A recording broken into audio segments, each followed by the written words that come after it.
I'm Hakan Özoğlu, Associate Professor of History, and you are listening to the RICHES Documentary Podcast.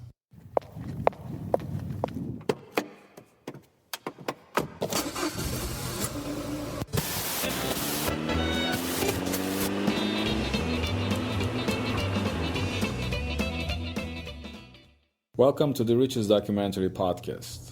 RICHES, the regional initiative for collecting the histories, experiences, and stories of Central Florida, is an umbrella program housing interdisciplinary public history projects that bring together different departments at the University of Central Florida with profit and non-profit sectors of the community in order to promote the collection and preservation of region's history.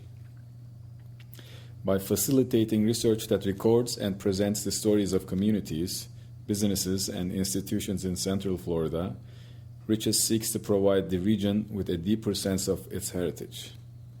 This series will feature a podcast every 2 weeks, in the middle and at the end of each month, that will explore various aspects of Central Florida history.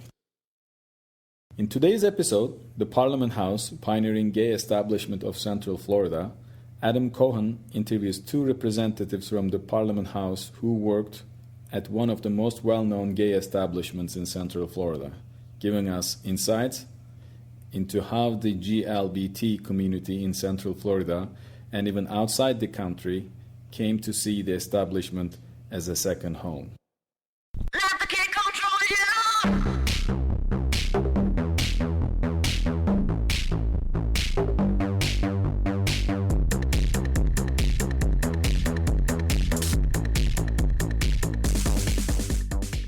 This is Adam Cohen from the University of Central Florida.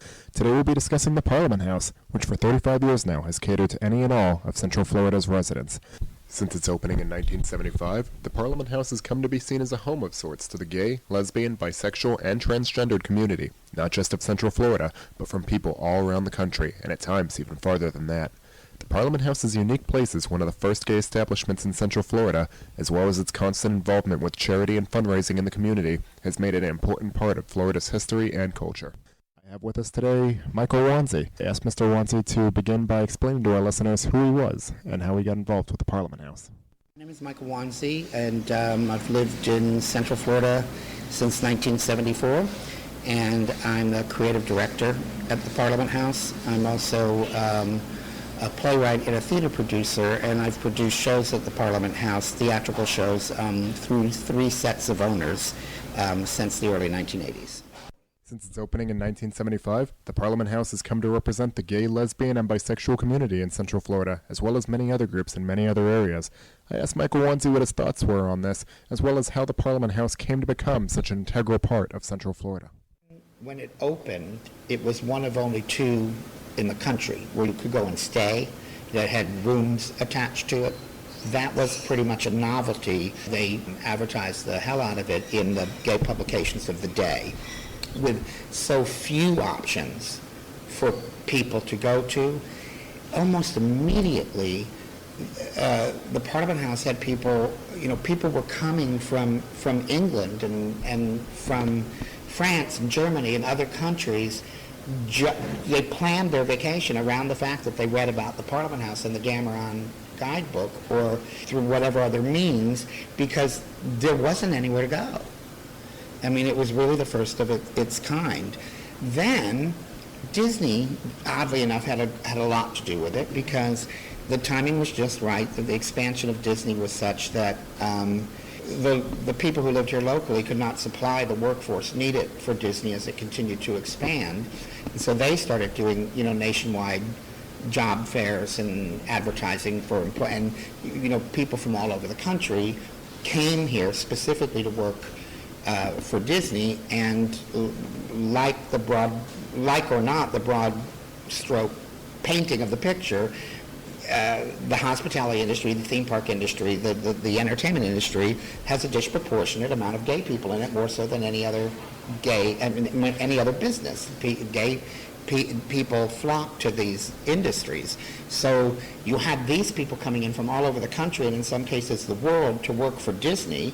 Word of mouth, hey, did you know that the world's largest gay resort and entertainment complex is our next door neighbor. Well, those people talk to their friends, and they've come from everywhere. And it was like the perfect storm. As the word out, the Parliament House was here. For a question as broad as this one, though, I thought it best to get a second take on things, and so I spoke with Mr. Bill Lape, another representative of the Parliament House. My name is Bill Lape. I am the general manager at the Parliament House. I've been here for over 30 years. I originally started out as a doorman after I moved here in 1980 from New Orleans, Louisiana. I had some managerial experience, about 12 years before I moved here. I was quickly moved up to beverage manager and then consequently the general manager. I believe that the Parliament House represents all of gay people everywhere. This is where we come to congregate. This is where we come to be home and to celebrate ourselves. We don't have to worry about putting on appearances as we do on the other side of that wall there, for example. And regardless of whether you're in or out of the closet, that wall is there for a reason. You can come to the Parliament House and be perfectly at home here. What really stood out to me here was the sense of unity that there seems to be at the Parliament House. I asked Michael Wanzi and Bill Lape as to the process of integrating all of Central Florida's GO, BT, and other communities into their establishment. As it turned out, this was a complicated question to answer, as each community seems to have its own unique situation that led to its integration. We look first into how the lesbian community was perceived over time at the Parliament House. The fact of the matter is that when the AIDS crisis hit across the country, the women's community was more established than, the men and women didn't mix. It's just the way the two cultures, grew. And since most places that were openly gay or lesbian were either nightclubs or bookstores or bathhouses in nature, sex was a big part of why people went there, to find like-minded people. So people were very much gravitated to these places in search of sexual partners. And so just the same way that if a straight guy's going out hoping to hook up for the evening, he's not going to come to a gay bar. The women didn't go to the men's bars and the men didn't go to women's bars. Also, the women were often there were a lot of domestic abuse issues in the women's community at the time. A lot of it having to do with people getting married just because they thought they should, and then when the husband would find out, he'd beat up the wife. Horrible, horrible things that kind of made a bond in that community. A lot of the women's groups seemed to be anti-male, and a lot of the men's gathering places didn't want women. They were coming out to find a partner. Why would they want a woman? And it was all very segregated. But when AIDS hit, it was the women's community that was more galvanized, and it was actually women much more than men, and this is true across the country, who were galvanized and came together and started making demands and questioning things. And then the men, who were the biggest sufferers from the disease, certainly not women at the time, were like, oh, wow, this is pretty cool. These ladies are standing up for us. And that's kind of the beginning of the thing. If there could be a silver lining in the AIDS crisis, it really is that it brought the two communities together. Around about that same time, the Gay and Lesbian Community Center opened in 1985, I think, and of course, which is the height of when we had the first cases of GRID in the late 70s, but nobody knew what it was. So it was at its zenith worst right at the time that the Gay Community Center opened. And one of the things the Gay Community Center was all about was lessening this gap. And representatives from the center, myself inclusive, actually went around and talked to bar owners and stuff and said, hey, what is this craziness? Why can't we all be? And little by little by little, it's changed, and now everybody's welcome everywhere. So. When they opened the doors in 1975, this of course was a new adventure. Nothing like this had existed, except for the Marlin Beach in Fort Lauderdale, which has now been torn down for condos. So Bill Miller and Michael Hodge came by the opportunity to purchase the property. They did. And in the beginning, they did cater to an exclusively male gay clientele. However, lesbians were never excluded in any way, although transsexuals were. Mr. Miller felt that at that time that people were coming to the Parliament House for the shows, principally, and a lot of the transsexuals at that time were, off the trail, meaning that there was a lot of transsexual prostitutes. And so we did not allow them in or on property at that time. Well, it seems that the lesbian community had its difficulties establishing itself after the AIDS crisis hit. From the beginning, it had found a welcome home at the Parliament House. As we've heard, though, other groups had to take a more gradual approach. I decided to follow this up with Michael Wanzi to share his thoughts on other communities and their relationship with the Parliament House. We tend to be the catch-all for anything and everything because, by example, when I was running the Gay and Lesbian Community Center, I got a call from a man who said he was straight and he liked to cross-dress, and he wanted to know if there were any cross-dressing support groups.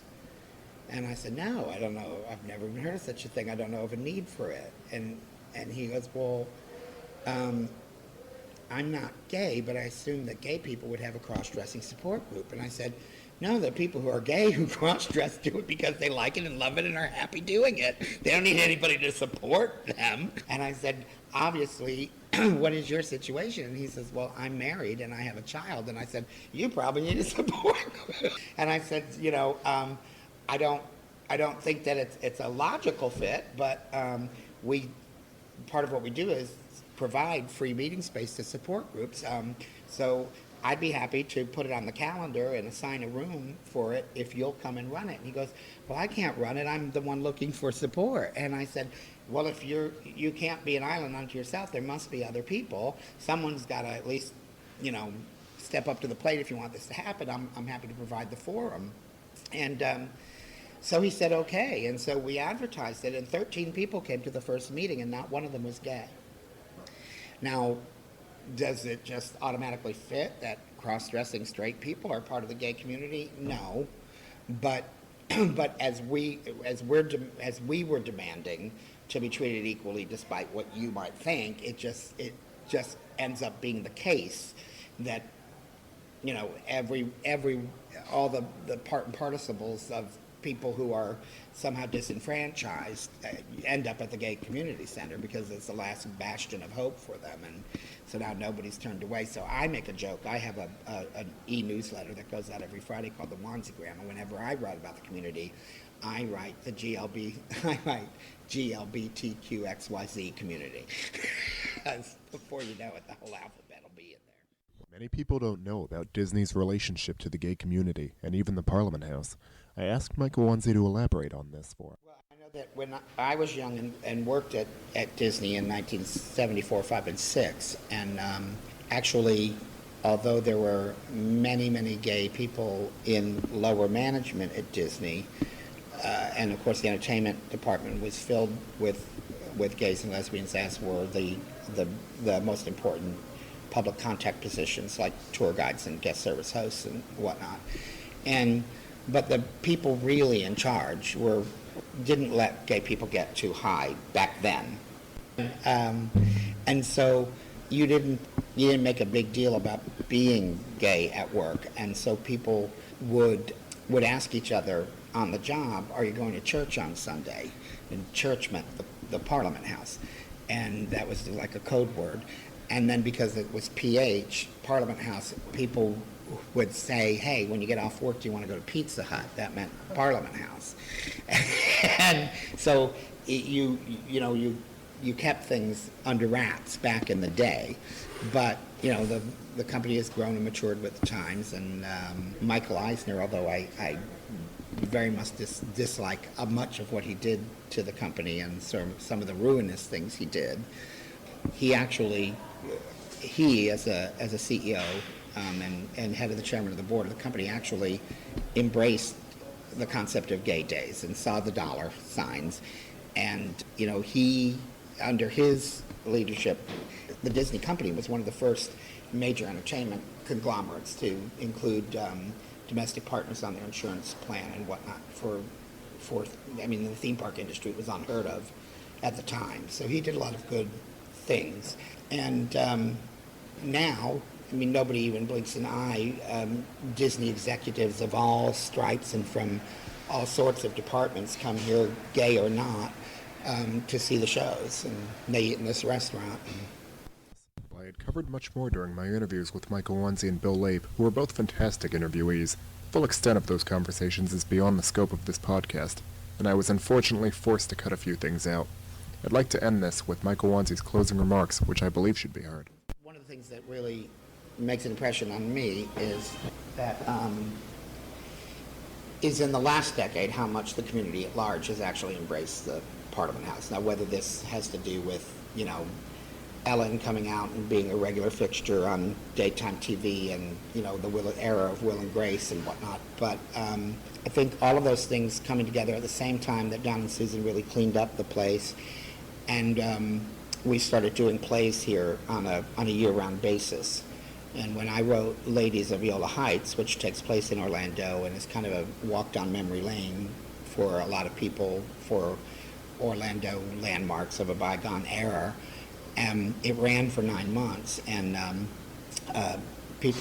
vans and buses started coming from retirement centers, and we had 3 buses, 150 people come from the Port Orange Retirement Travel Club, and vans from these little retirement towers and stuff. We're bringing these senior citizens here to see the show, and that then eventually got written up in the paper, and they came and they interviewed senior citizens and straight couples and whatnot, and they had nothing but nice things to say about the place, and actually told stories in the press in more than one article about being sheepish the first time coming and leaving right after, and then in time they started staying.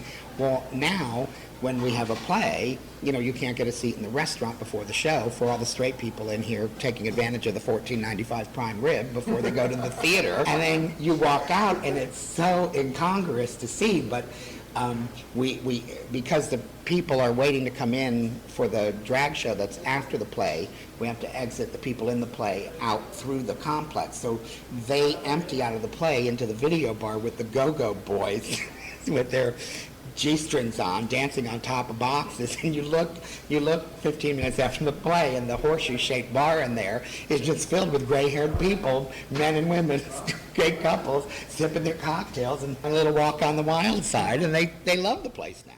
And so we see that the Parliament House has over the years established itself as the home for any and all crowds looking for a place to fit in. From its humble beginnings in 1975 to its reputation as one of the premier locations in Central Florida, the Parliament House, without a doubt, represents a vital aspect of Central Florida's history. From the University of Central Florida and Riches, this is Adam Cohen. See you next time.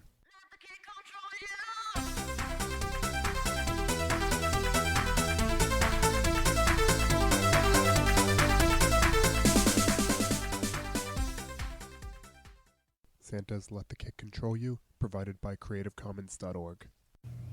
Thank you for listening to the Riches Documentary Podcast.